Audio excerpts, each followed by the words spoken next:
Spoiler warning! Geeky TV is a podcast where two friends talk about/review the latest episodes of all the shows they watch. In order to do so, they give out spoilers. If you do not want to be spoiled, do not listen. Enjoy! I hear a bird. Yes, we are outside. I'm sorry, I cannot do anything about the bird. I can. Shut up, bird!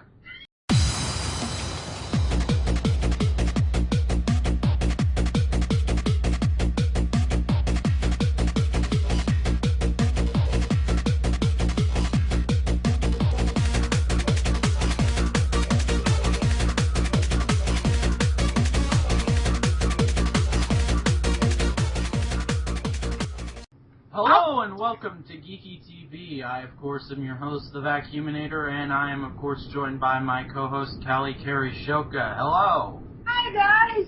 And, to make up for my screw-up last week of getting the audio file for the episode corrupted, not only have I set up the first ever Geeky TV interview, which we'll announce at the end of the show, and will be coming in a week or so, but this week we have a special guest. Say hello, special guest. Hello, special guest. Very nice. I'm Callie's sister, Shara. Yes. Unfortunately, the only thing Shara can really talk about is Game of Thrones, but hey, you're gonna have two people talking about Game of Thrones for once, so that's a plus. Yay! I'll interrupt.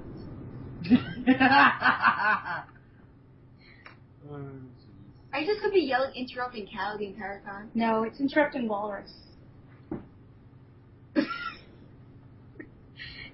I'll mute us while you talk, because otherwise we're just going to be complete assholes. It's okay. It might make for a fun episode. You don't know. Then again, this could be a complete train wreck that I'll just go to town on in the editing room, but who knows? It's a fun time. I'm facepalming right now. Well, on that note, let's move on to the news. The news. Our first news story is via Twitter. Stephen Moffat, the current head writer on Doctor Who, has announced that not only will there be a full episode dedicated to the Daleks this season, but we will be getting the return of the Special Weapons Dalek, which has me all kinds of giddy, because I love the Special Weapons Dalek. It's like the heavy artillery Dalek. It's just got one giant arm, it's missing the eye stalk, and for some reason, I just love the thing. I don't know why. It was like the first Dalek toy I ever got as a fan. I just saw the thing in Remembrance of the Daleks, and I was like, I have to have that.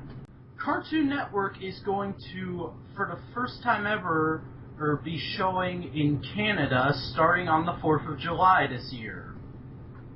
Which, yeah, it's about damn time.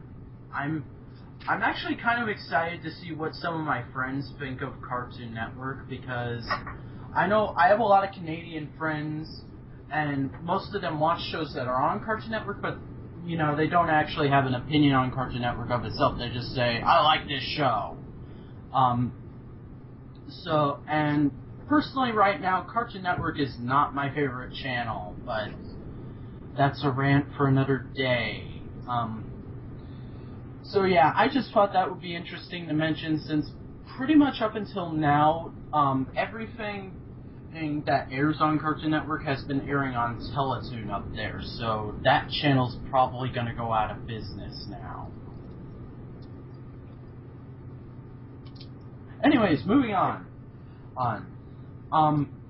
A while back, it was announced that the CW was looking into doing a Green Arrow TV series, sort of in the same vein as Smallville, but they're not like bratty teenagers. And apparently, it's gone to series. The pilot, it passed through the ratings or whatever they have there, and it's going to start airing this fall. And I am very excited for this, and I hope to be covering it on the show once it starts, because Green Arrow is one of my favorite superheroes. I don't know why. I know a lot of people find him just kind of there. Like, a meh superhero, but I'm a big fan of archery, so I always enjoy like characters like Green Arrow and Hawkeye. Yeah. Was Green Arrow the one whose sidekick was on drugs? Yes. Speedy or something?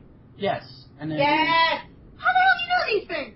Because my boyfriend's a comic book nerd. Oh, alright. I've also been reading comic books lately, so Okay. I'm upgrading my nerdiness. So. Although that's kind of retcon now, thanks to the new 52. But Yeah, they should do that again though. It's kind of funny. anyways, the concept art for Transformers Prime Ironhide has revealed, which has led many people to believe that he is actually going to show up in the show, which, if that happened, I would be all for it. Ironhide is awesome, and we haven't seen a decent portrayal of him since G1, in my opinion. Watch, it's just an epic troll by Hasbro, because Hasbro will do that. They'll show like this really awesome toy concept, and they'll just go, nope, like 3 months later. Yeah. Cough, cliff jumper, cough. Yeah. That was bad. Yeah. Yeah, totally. She has no idea what we're talking about. She doesn't watch Transformers. Have either of you heard of the series Avengers, Earth's Mightiest Heroes? The movie that just came out? No, there's a cartoon called that. And every comic book fan and their mom loves it right now, including myself. I appear to have missed this. I might have watched it, but I don't know. I watched an Avengers something series. It's on Disney XD Sundays, I believe. I have no I idea. DVR it because I have church. We have no idea, no. Yeah, I just sit there and wait while my boyfriend plays around with this crazy space remote. But, yeah. The series, it was, just announced by Jeff Loeb, who is the current head of Marvel Animation, that the series has been canceled in favor of doing a series that ties into Ultimate Spider-Man, which... Because they hate universes. They just hate people. They hate Yeah, if you've listened to this show before, you know I hate Ultimate Spider-Man with a burning passion. Thank you. I just hate Spider-Man. He's a douche. Yeah. I was excited. I was actually excited for that show because I love Drake Bell and he's playing Spider-Man in that. And then I watched it and I was like, ugh. But, yeah, I really like Avengers Earth's Mightiest Heroes. The only reason I don't cover it on here is because the continuity in that show is just as convoluted as it is in the comics. But it's a great show, and I'm really sad that it's going to be gone after this current season. So, that sucks. Anyways, yeah, I think that's pretty much it for the news, so let's move on to the new shows. New shows. Green Lantern, the animated series. Kicking off the reoccurring shows, we have Green Lantern, the animated series, Season 1, Episode 11, Fight Club. The Red Lanterns plot their next move. Yeah, this is the first part of the 3-part season finale, and, so far, I'm not really impressed. It just feels like another episode of the series to me. Not to say that that's bad, but there was just nothing amazing about it. The only thing really notable is a character from, like, the pilot, came back, and, it wasn't even cool that he came back because, to me, he's the Jar Jar Binks of this series. But we got Hawkman, so that was cool. But yeah, I'm pretty much just looking forward to an all-out Green Lantern versus Red Lantern SmackDown sometime in the next 2 episodes. But other than that, I can't say I was very impressed with this episode. I'm going to have to give it a 5. Last Man Standing. Last Man Standing, Season 1, Episode 24, Found Money. Vanessa's sweet but fighty sister, April, pays a visit. This irritates Mike, who is convinced April only wants to ask for another loan. And he has just used some extra cash to buy a tank, and so he and Ed can run over old cars and boats. Meanwhile, Kyle and Kirsten break up, but Kyle is more worried about what Mike will think.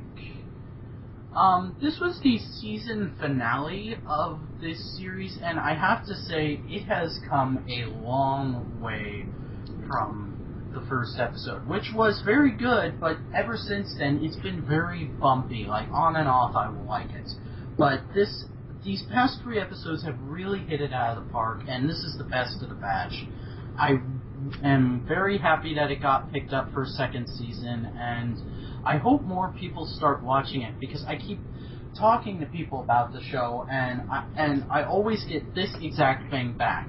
Yeah, that show seems neat. I mean, I like Tim Allen, but I just don't have the kind of time to watch it. And that's really a shame, because it really feels like Tim Allen is giving this project all he can. It's not just another paycheck to him.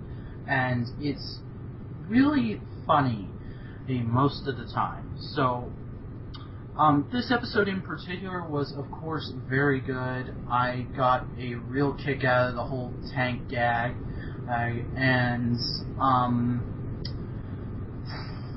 April, I wasn't too thrilled about. She was just kind of annoying to me, but it wasn't like it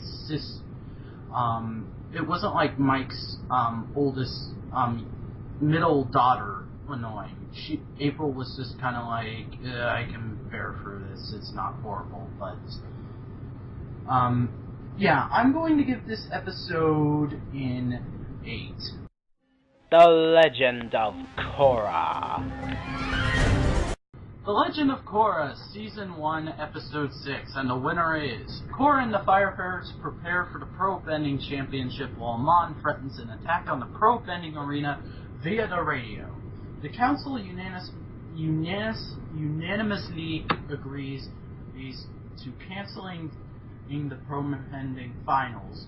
Korra, Mako, and Bolin protest this change. This episode, man, this was probably the best of the series, in my opinion. We got a great batch of character development from finding out that a while back, Tenzin and Lin had a thing, and Palma kind of stole Tenzin from Lin, which I found hilarious, especially because of the comments, and wow, I bet Lin tried to throw her in jail. Oh, she did. That was just great. And then that fight at the end, I mean, Amon has pretty much just done all but say it's on like Donkey Kong to the Benders. He blew up the arena and pretty much wiped the floor with the metal bending cops, which pretty much proves he's a badass. And there were like a couple hundred metal bending cops and only like 50 equalists, which, yeah. And also that total dick leader of the Wolfbats got his bending taken away, which made me giggle and be all kinds of happy because I hate that guy. And yeah, that's pretty much all the stuff I found worth mentioning for this episode. It was just really enjoyable, and the animation was gorgeous as always. I really love this series, and I cannot wait for it every week. It's just amazing. So I'm going to give this a 10 out of 10. Best of the series so far. Power Rangers Samurai. Power Rangers Samurai, Episode 36, The Master Returns. Sorry, there was a plural there. Jaden doubts about him having what it takes to being the Red Ranger. Sorry, I went past a word there. Meanwhile, Master Xandra demands that Serrator return Dayu's harmonium to her. This episode was pretty awesome. This is the first time in a while Samurai has given me 2 really good episodes in a row, and I'm kind of surprised by it. Tensions are really mounting for whatever the hell it is Serrator's planning, and now that Dayu's back with Master Xandrid, that's going to be kind of interesting, the new dynamic, because it's just Serrator and Decker working together. And also, Master Xandrid came to the human world for the first time in this episode and wiped the floor with the Rangers, even when they went into Super Samurai mode. Which, yeah, that's just the Sentai power ramp gimmick for you, but definitely has me pumped for the final battle that's inevitable in this series. As for the whole Jaden being emo and thinking he doesn't have what it takes to be the Red Ranger, that was just kind of lame. However, it did give us that funny bit with Vulcan's skull outside the mini-mart, so I'm kind of okay with it. There was a blessing in disguise. Overall, I'm going to have to give this episode an 8. On to the reoccurring shows. Reoccurring shows. Young Justice. Young Justice Season 2 Invasion, Episode 3. Alienated. Both the team and the Justice League discover that the invading proletarians are getting helped from an unexpected source. Again, this episode was just awesome. I cannot believe my luck with TV this week. I was totally surprised with just how ruthless this series can be with going like, nope, we're gonna make this character do this thing. And apparently now Aqualad is evil and his dad is Black Manta. Okay, I don't know that much about this Aqualad in the comics, but holy crap did that make me do a total double take on this series. It just pulls out all the stops, and pretty much everyone on the League who's worth a damn in a fight is now at this intergalactic trial, so it's pretty much up to all the teen heroes to keep the proletarians from taking over the Earth. And it was just a very fun, action-packed episode. I'm definitely looking forward to seeing what's up with Roy, because it got leaked on the internet that he will be showing up next week, but I'm primarily still getting frustrated with this season because we don't know what's going on with Artemis and Wally. They were like my favorite ship of the show, and in the second season they're just gone. I really want to know what happened to them, but as I was saying, this episode overall was great, and I think I'm going to give it a 7. Transformers Prime Season 2 Episode 13. Optimus Prime travels to the Antarctic to hunt down the second relic, but while there, he is confronted by Dreadwing and Starscream, and finds himself caught between shifting alliances. Except that it's completely wrong, because no one's alliance has shifted really at all, except for Starscream, except he's not on anyone's side in the first place. Starscream's just a bipolar bastard who will do whatever it takes to keep himself alive. I remember Starscream. He's less bipolar and more manipulative, except he's very bad at being manipulative. So he keeps changing his mind every 5 seconds, going, wait, I'm on your side. No, I'm on your side. But I do this. But I do that. Someone unhandcuffed me. That was the entire episode, and Starscream died. Oh, and Starscream got an Iron Man armor for some reason. They found the relic in the middle of the Antarctic. Starscream pretty much went, ooh, shiny, put it on despite not knowing what it is, which is a very bad idea in hindsight when you think about it. And then they end up with a super power-suited armor, starts kicking ass. Dreadwing and Optimus go, hey, let's take care of him before trying to kick each other's ass, and end up sending him to the bottom of the ocean. And he's still alright. He's like, Despite that, he's at the bottom of the ocean now, in this giant heavy suit of armor. He can't fly because his attempt at self-repair care, i.e. performing surgery on yourself, did not go nearly as well. He was like, I have to cut myself open, but I can't because it will hurt. Never mind, he killed himself like 2 episodes ago. So yeah, maybe you're right, maybe that's a borderline personality disorder. I just wanted to know what the hell was going on with this relic. Like, the whole episode, I was like, oh, this is cool, this is fun.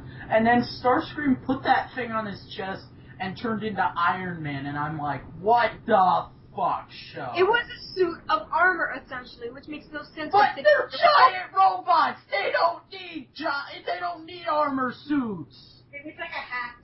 A robot hat. Doesn't do much, but it's nice. Yes, these are all the range in Cybertron this season.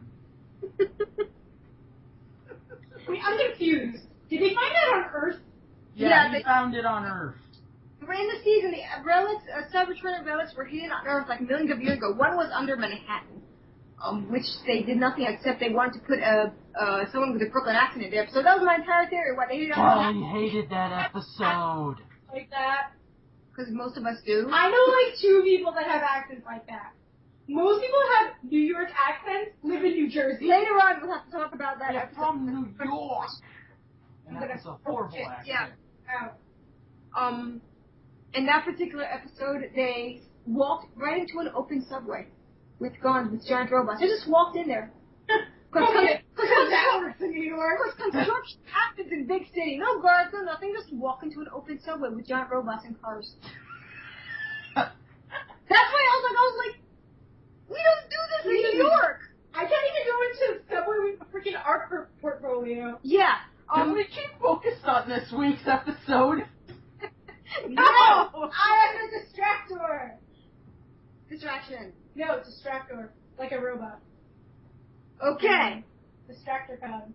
This episode was better than the last one because of the New York shit we're bringing up right now. But anyway, was this just me, or did you find the fact that Starscream had his own little, like, basically E.T. tricycle hilarious?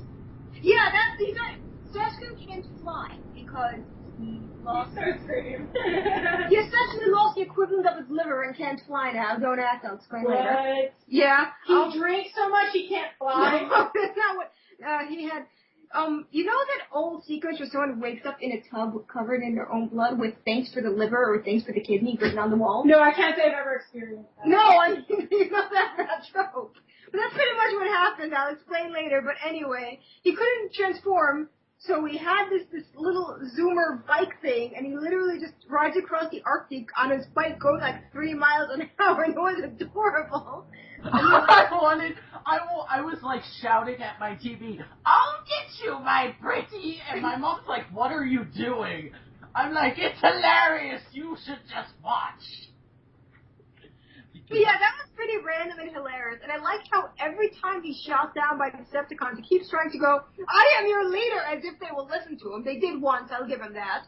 But this time they were like, no, you're not, no. So yeah, he ends up captured, and then Optimus comes along, and he's like, "I've done everything, handcuff me!" And he's like, no, still no. No one believes you. Shut up now. No one loves you, Starscream. Go away. At this point in the series, Starscream has just done so much stupid shit that everyone knows what he's up to now. They're just not buying it anymore. I remember, yeah, it's like in that episode where he made the clones to kill Megatron, and he's just like, oh, this is an interesting day. Yeah, Megatron just like, oh, this is happening, cool. But this wasn't a bad episode. It was actually a pretty decent episode. People acted and reacted in ways that weren't to be expected. People were generally in character, which you can't even say for some of the series sometimes. But I like the fact that no one fell for Starscream's ploys, and I think Starscream is finally getting a little pissed off. Yeah, and I like that Dreadwing did not switch sides at the drop of a hat, like people were expecting him to do. Dreadwing's just like, nope, I'm loyal to Megatron. Like, no, his words, I believe the words were, next time we meet, I will kill you, but right now we have nothing to fight about, so I'll just go. I'm pretty much convinced that Dreadwing and Skyquake are the same character because their only real characteristic is, I am loyal to Megatron till the end. They were twins. I mean, just yeah, but I know people who are twins, and they're not the exact same person. So I'm pretty much sure that the Dark Energon just eventually made Skyquake normal, and then he put on a new paint job. That's what I think, okay? Wasn't Skyquake in another dimension at the time? Yeah. Didn't he die in another plane of reality? It's a little hard to get out of that, especially if you're undead. This show is weird. It's the only show I have ever seen where a text message of trapped in alternate dimension with robot zombies send help is an actual... Yeah. Okay, what do you want to play in Transformers? They did that in one episode, and the character, and who was the one that got the text message? How Arthur? It was Bulkhead. Bulkhead got, he just read it deadpan, and he just kind of stopped him, and he was like, what? I didn't get reception. That's what they actually did at the episode, like, somehow we're getting reception, we don't know how. They tried to make a call, it didn't work, so they sent a text message, and they were like, okay. Brought to you by Nokia.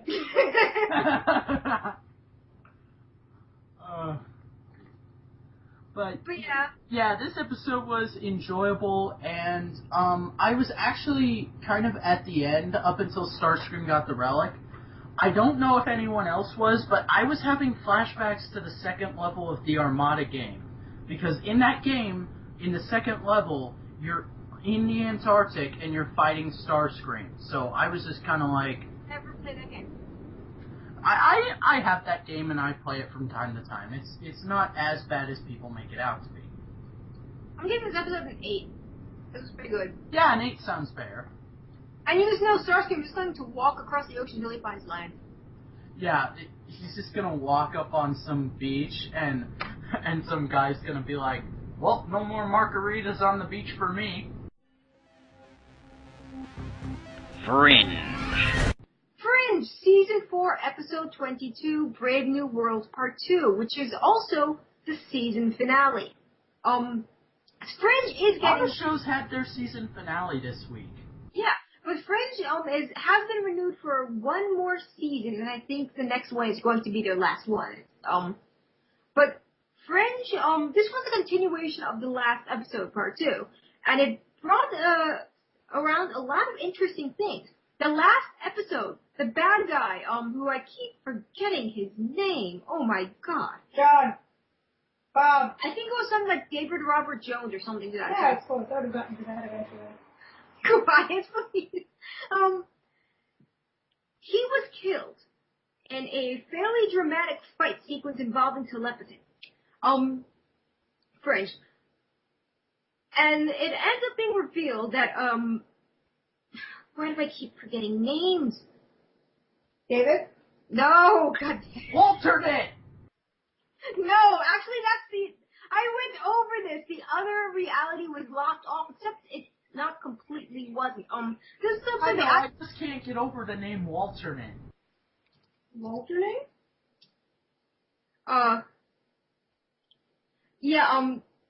Fringe had an alternate reality. And their great thing was to give the character, like there was a character named Walter, so they decided to give his alternate version something named Walternate, which is hilarious and wrong for all the... Walternate! Yeah. But his name is Walternate. William Bell, who was a villain a couple seasons, not really a villain, more like good guy gone bad kind of thing. But the thing is, no one thought he was going to return for two reasons. The first one is that no matter what reality or timeline, it seems that he has died in some manner or another. Secondly, Leonard Nimoy was his actor, and his appearance fee is extraordinarily high. So no one figured he would come back. Leonard Nimoy's in this show? Leonard Nimoy is in this show, and he plays a villain-esque character. Crap, I gotta get on this shiz. It's season finale. Olivia has new-ish powers, the same powers as her alternate timeline self. And I really dislike the point where they actually pointed out, they're like, the Olivia of the original timeline. She's the original. Yeah, and I was like, original timeline? Where do you think you are? That was one of my tiny peeves, like they're saying original timeline, like the people that live in that reality don't think they're in the, it's semantics.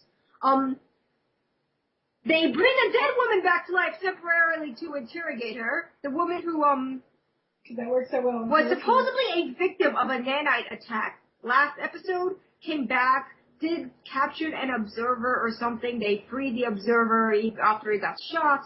And then they brought her back from the dead after she was shot and interrogated her. And that was a really creepy sequence that I'm very impressed by. That I don't know how that actress pulled it off, but her eyes are moving in two completely different directions. Yeah. And she had like this creepy smile on her face that you cannot see. The way that she pulled it off, it was just brilliant. I'm probably gonna rewatch that back Undead from the Life Undead thingy again, because that was pretty awesome. And there was some Matrix-like thing, and they temporarily went into an alternate universe to stop William Bell from collapsing both universes to create a Noah's Ark, New World kind of thing going on. He made his own species. He just had a boat full of random animals to hybrid things.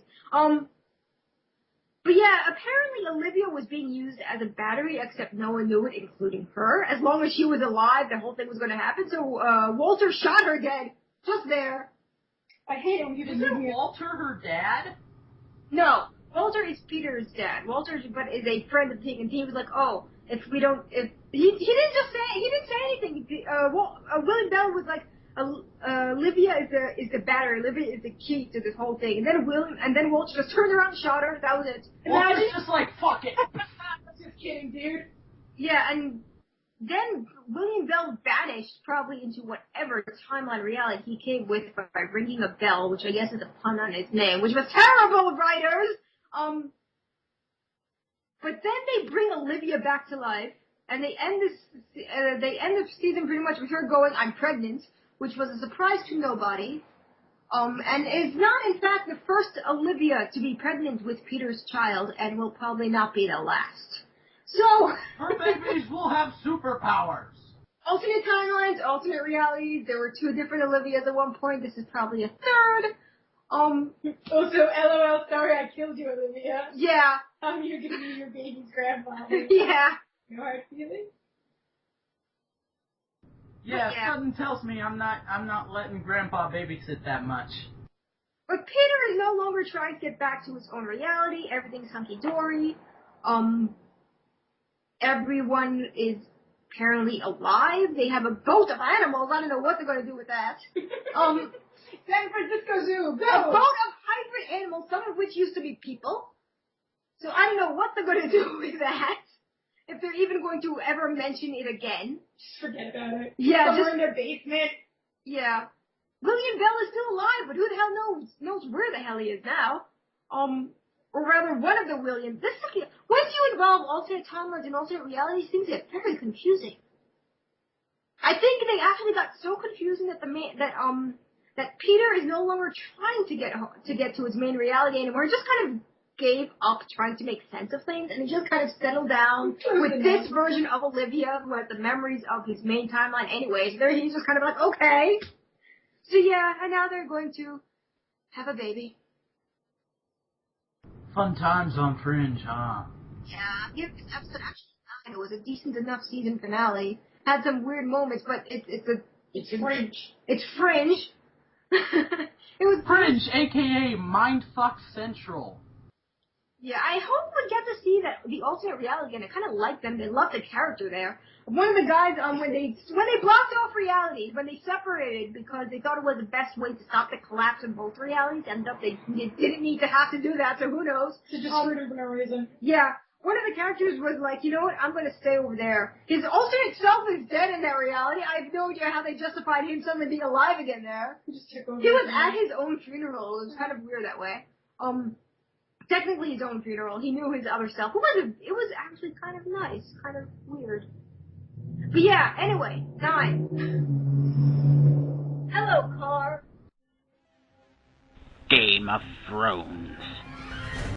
Game of Thrones Season 2, Episode 7, A Man Without Honor. Game of Thrones, I swear to God, is the only series where they can have a triple cliffhanger at the end of the episode. They have so many plots going on at the same time right now that they just have so many different things happening. And this is, okay, where do we begin? Where do you want to start? This is the condensed version. This is the condensed version. I love in the books when they just start talking about characters and I have no idea who they are. Yeah, the thing with the series, the books, when you're reading characters, there's so many of them in Game of Thrones that you'll sometimes will read. I've never read the books myself, and one of them my sister told me. Yeah. You just read and have no idea who the hell you're reading about. Because there's so many people, so many names, you'll mix things up.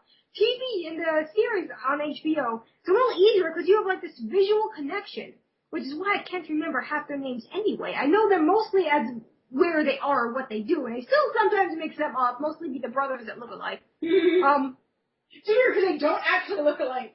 They do to me! Shut up! Because they're white, huh? Robb Stark is in love, even though he's engaged to a medic. He just likes when girls are covered in blood. Apparently! He's just the Middle Ages. gnawing off each other's legs. Isn't there, does he seem interested in every girl that has a blood splatter on? Yeah. He has a thing for girls covered in blood. So yeah. Blood and tits, man, I tell you. That gives me a boner. But the woman is a medic, and they're going, I forget where, and she wants him to pick up a list of supplies because they're running low on it. And she's talking to him about, like, picking up medical supplies and how she needs to sew people up, and he's just eye-fucking her. Yeah. He's like, yeah, that's hot. Tell me more about stitching. Yeah, and he's just like, come with us. And he's just like, what? To the battleground? He's like, yeah, come. Even she knows he's being an idiot. Yeah. Jon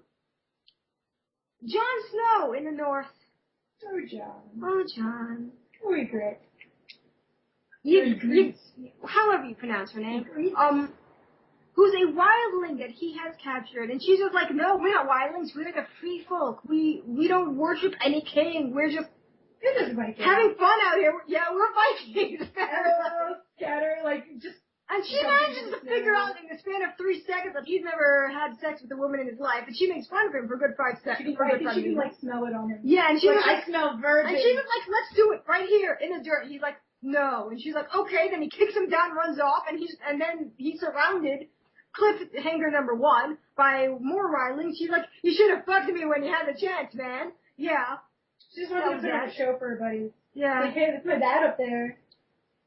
Theon, Bran, and Rickon. Mom was confused by that ending. Confused? I don't know. Oh, no, it's actually more confusing in the book. Oh, did she read them? No. Theon, who is becoming more of an asshole every episode, raised by the Starks, captures Winterfell and goes on a weird killing spree and is being a complete dick. But you almost kind of feel bad for him. You do? He has like this strange loyalty thing going where Yeah, I feel bad for him later on. No spoilers, but yeah, right now he's not. Don't say things like that to me. I don't really like him all that well, but I kind of feel sorry for him because he's like, you get the feeling that he knows what he's doing is wrong, but he's doing it anyway because he thinks it's right for his family and his father's people. Yeah. And it's not clear if he really did kill the 2 young Stark boys or not, but they did, cliffhanger number 2, hang 2 charred bodies of small children on ropes. Which I think in general is a douchey thing. Yeah. Regardless of whether or not he seems mildly surprised to see them, so I don't think he... No, I think it's just his face. Oh. His face is I got the impression like grin or surprise. His face is just dull surprise. I got the impression that he didn't personally burn the bodies, which he probably might not have. I would assume not. I'm sure he has like people that do that. Oh no, a phone call. Okay, pause for a moment. You might want to mute it. Oh, no, Edit on point. the phone. Oh, mute for a second. Hello.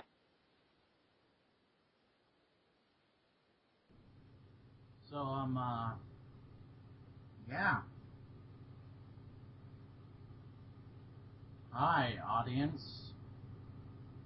We're having brief intermission right now, so I present you a lovely melody of elevator music performed by moi.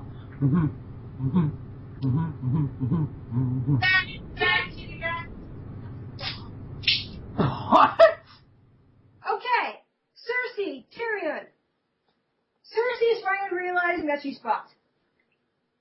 That's pretty much everything. Queen Cersei is finally realizing that her son is a complete asshole. There's no controlling him. I think it's Well, it only took her 2 damn seasons. Yeah, it took her a while.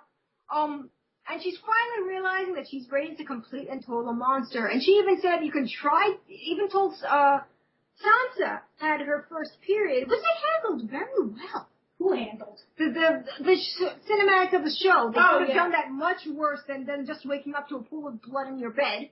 And Sansa's understandably freaking out because that means that she finally has to have sex and bear kids for the king. She has to actually marry him now. Yeah, and has to actually marry him as well. And Cersei brings her in for some stage advice, and it feels like they bonded just a little bit there. Yeah.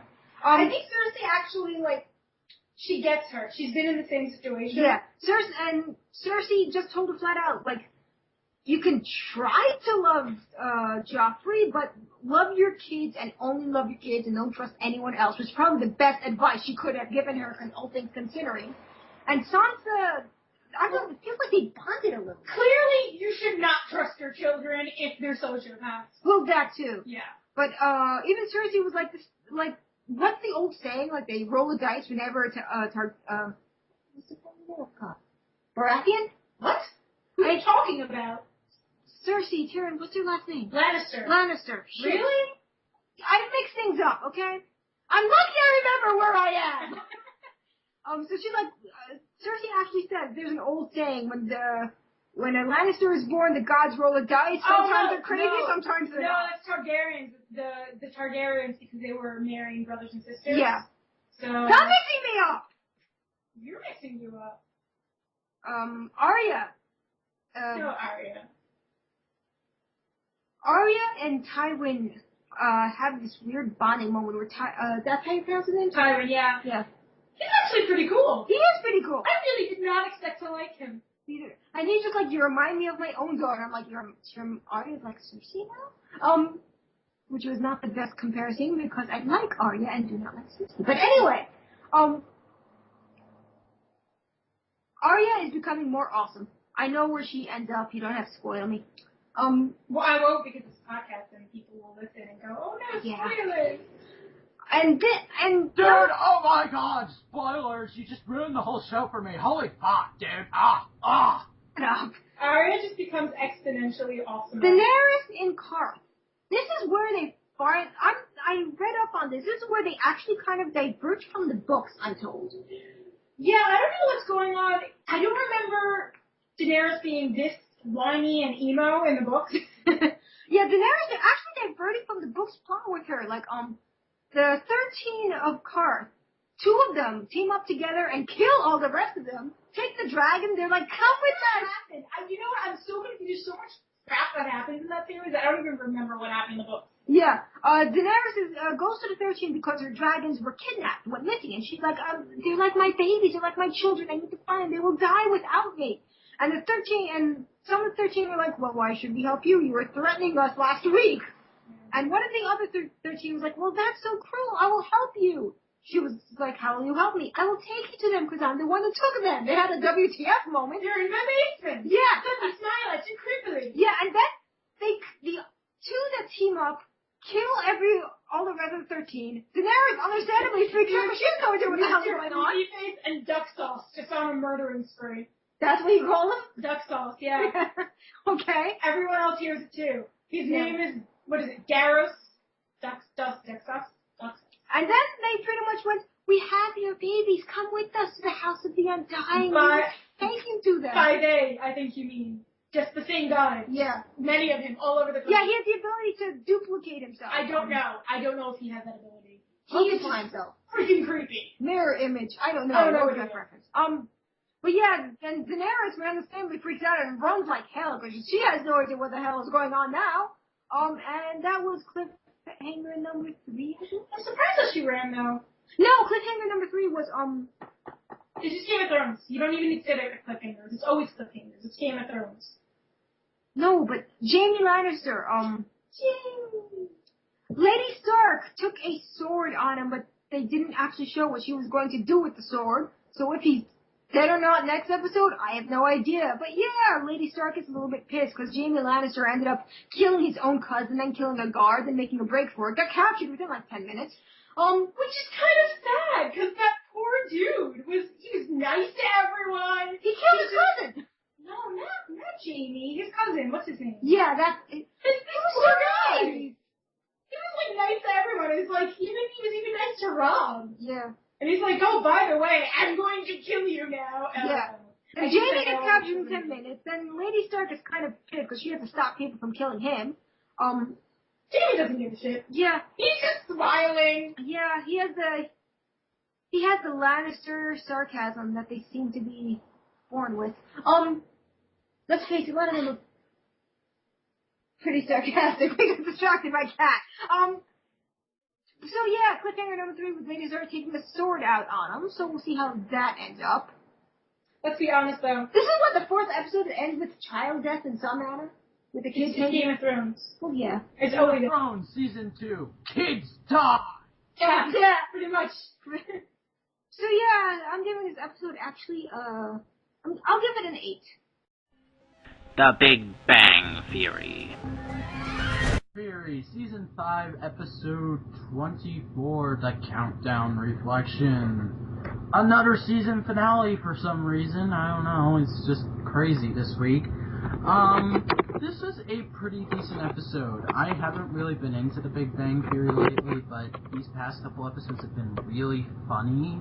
I don't know what it is with sitcoms. It's like, I'll be like, yeah, this is horrible, and then all of a sudden they'll throw out a bunch of really awesome episodes at me. You know, it's the old phrase of, just when I thought I was out, they pulled me right back in. And I really enjoyed this. It was all kinds of fun, and I'm really interested in seeing the dynamic next season of Howard being a married man. That should be pretty funny.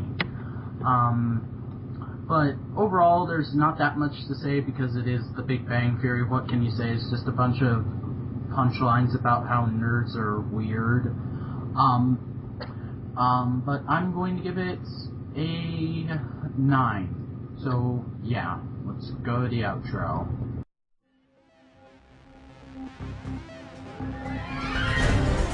And we're back here on Geeky TV, and we're short a co-host. Hi.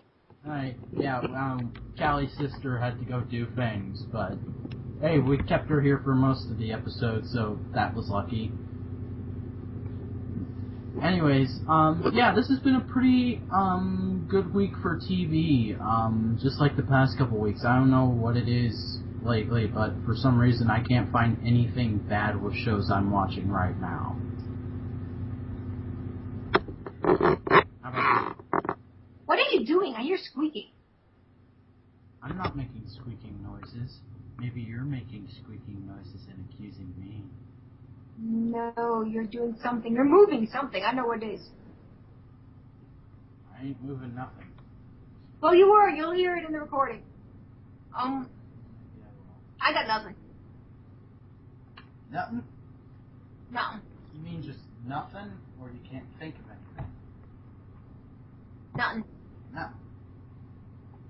No. That's Oh, right. anyways, thanks for watching Geeky TV. We're talking about the interview we have coming up? Oh yeah, that's right, I forgot about that. Thank you for watching Geeky TV. I hope you've enjoyed this episode with a special co-host, and, hey, stay tuned, maybe Callie's sister will come on again. And be sure to be on the lookout in the next couple weeks, because on the 26th of this month, Callie and I are going to be talking with James Varan, who is the voice of Wheeljack in Transformers Prime. Yay! Yeah, it's going to be all kinds of fun, unless he turns out to be a total jerk, but hopefully not. Never know. But yeah, the other thing about that is, since this is the first ever network interview, if anyone out there listening has any questions, you can go ahead and, for the interview, you can go ahead and send them to thevacuuminanetwork at gmail.com, and title it "Question for James Horan Interview," and we will ask him it during the interview if we have extra time after our questions are done. So, audience participation, yeah! What audience that we have, yay! Yeah, but that's pretty much it for this week, so I think we should just go ahead and get our links and stuff out of the way. What do you say? Okay. You can, of course, please check out our unofficial official site, thevacuuminanetwork.tumblr.com, to check out every episode of Geeky TV and all other podcasts and video series. You can go to, you can subscribe to us here on YouTube to get every episode of Geeky TV as it comes out. That's youtube.com/user/thevacuuminanetwork. I'm The Vacuuminator on YouTube. That's what we were talking about, right? I have no idea. Yeah. Callie, what's your YouTube? I do not have really a YouTube that I put anything up on. I have a Twitter, I have a DeviantArt, I have an... Yeah, we're getting to that. I'm Callie Carey Shoka everywhere. CALLYKARISHOKKA. Just type it into Google and you'll find me. Just whatever. You're grumpy tonight. Anyways, follow us on Twitter at @TheVacuuminator, @Vacuuminator, and @CallieCarrieShoka. And doesn't your sister have a Twitter people can go follow? Not that I know of. I remember you plugging her Twitter once a while back, but I don't know. I think she abandoned. I think she got a little annoyed by all the people poking her afterwards. They're just like, "You're Callie's sister." Yeah. But yeah, Callie's famous. I'm not famous. You are. You just keep denying it. I'm a tiny bit famous, but not really famous. I'm like the popular kid in high school. Anyways, you can go ahead and check out Callie's DeviantArt and Etsy shop and all that kind of fun stuff. You want to get the links for those? Same thing that I just said, same name. Well then, thank you for Very consistent. Thank you for listening to Geeky TV, and until next week, this is The Vacuuminator and Callie Carey Shoka saying, Game of Thrones kills babies!